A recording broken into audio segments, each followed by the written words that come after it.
This hold is a death trap.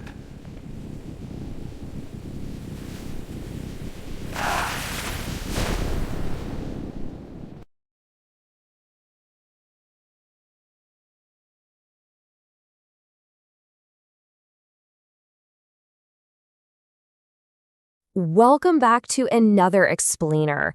Today we're taking a really hard, objective look into a very sobering event. We're going to examine exactly how quickly a completely routine task in a massive industrial environment can cascade into an absolute catastrophe. We'll be unpacking the official casualty investigation of a fatal accident aboard a bulk carrier and really digging into the structural, procedural, and human elements that all sort of perfectly aligned on that day. All right, let's dive into this. A routine cargo hold cleaning, a detached safety belt, a fatal 4-meter fall. This is the stark, tragic reality of the incident we are investigating today. An able-bodied seaman with 7 years of experience lost his life in an event that literally took only seconds.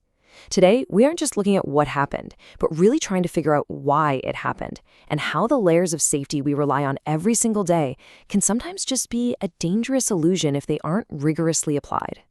Now, imagine the sheer scale of the environment we're talking about here. The MV Tuo Fu 8 is a massive bulk carrier. It is an enormous, floating industrial facility.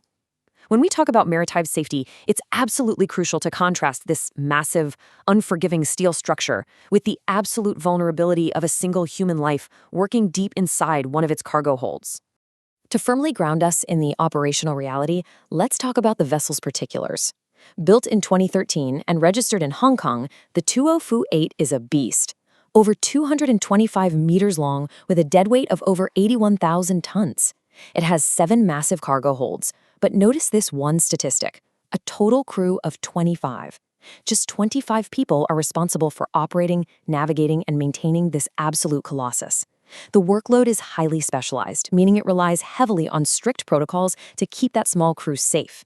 Section 1. A routine job turns fatal. The voyage to Brazil.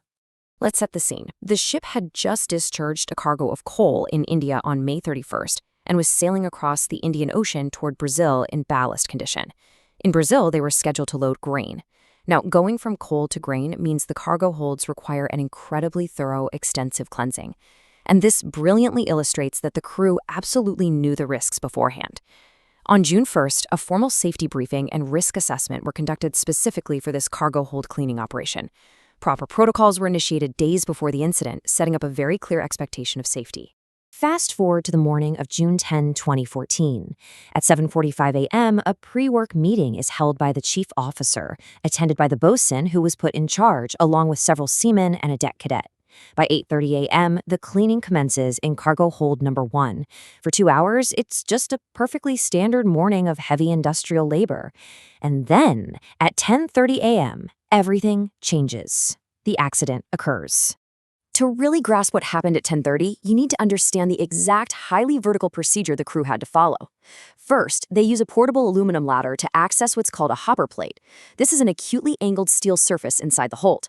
From there, they climb a fixed vertical ladder to reach the upper side shell of the ship. Finally, they secure themselves using bosun chairs and safety belts to do the actual cleaning. It's a hazardous, complex operation that requires constant fall protection. Section 2. Anatomy of the accident. 10:30 a.m. in cargo hold number 1. So right around 10:30 a.m., an able-bodied seaman who, keep in mind, had 7 years of experience and 0 signs of fatigue or alcohol influence, finishes his assigned work on the upper side shell. He climbs down the fixed ladder onto the hopper plate. And here is the critical moment. While waiting for his crewmates to reposition the portable ladder so he could get down to the floor, he completely detached his safety belt. He was standing on an acutely inclined steel surface, entirely unanchored. 4 meters. That's the distance from the hopper plate to the bottom of the cargo hold. I really want to emphasize this number. We so often have this illusion that only massive heights, like 50 or 100 feet, are deadly. 4 meters is roughly 13 feet. It's a relatively short drop inside a massive ship, but onto solid steel, it is absolutely lethal. While standing there unanchored, without any direct witness seeing the exact moment it happened, the seaman lost his footing. The hopper plate was likely wet and slippery from the ongoing washing operations. He slipped, He fell the 4 meters to the bottom of the hold, and his momentum carried him sliding another 3 meters across the floor. Compounding the tragedy, during the fall, his safety helmet flew off completely, leaving his head entirely unprotected upon impact. Despite immediate first aid and medical advice from a shoreside doctor, he sadly succumbed to his injuries before the ship could reach port. Section 3. The Investigation. Uncovering the Swiss cheese failures. We are drawing our forensic breakdown directly from the Hong Kong Marine Department's official investigation, specifically the Merchant Shipping Information Note issued right after the incident. Relying on these official documents keeps our analysis purely factual and grounds us in the actual government response that was broadcast to the entire maritime industry. The investigation identified a classic Swiss cheese model of failure. If you haven't heard of that, it means accidents rarely happen due to just a single mistake. Rather, the holes and different layers of safety all align perfectly. The official contributing factors were, first, the detached, unanchored safety belt; second, the environmental hazard of the inclined wet hopper plate; third, the failure of personal protective equipment when the helmet flew off; and finally, a massive organizational failure. There was no senior officer present at the worksite to actively supervise this high-risk operation. And this brilliantly illustrates the lethal gap between theory and practice. Standard protocol demands a harness anchored at all times in elevated areas, a helmet securely fastened, and a senior supervisor present for hazardous tasks. But the actual conditions that morning? The harness was detached while waiting, the helmet was loose enough to just fly off in a short fall, and there was no senior officer there to say, hey, click back in until the ladder is ready.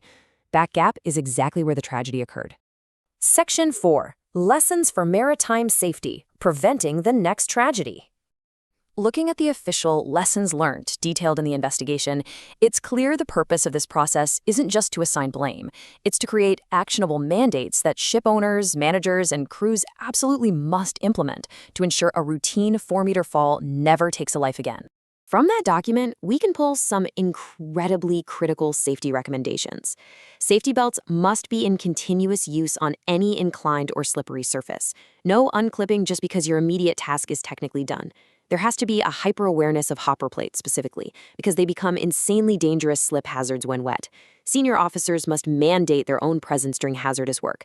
Helmet chin straps must be strictly enforced. A hard hat literally does nothing if it's not on your head when you land. And finally, risk assessments have to be dynamic. They need to account for changing surface conditions and the exact vulnerable moments when workers transition between ladders and fall protection systems. Which brings us to our final thought for today's explainer. This seaman had 7 years of experience. He knew the job inside and out. But in a brief moment of waiting, a routine task became fatal. So I want to ask you, when performing routine tasks in your own environment, are your safety nets truly secure, or are they just an illusion of safety? Do you follow protocols all the way to the ground, or just until the main job is done? Let that question linger, and remember to always stay focused and stay safe.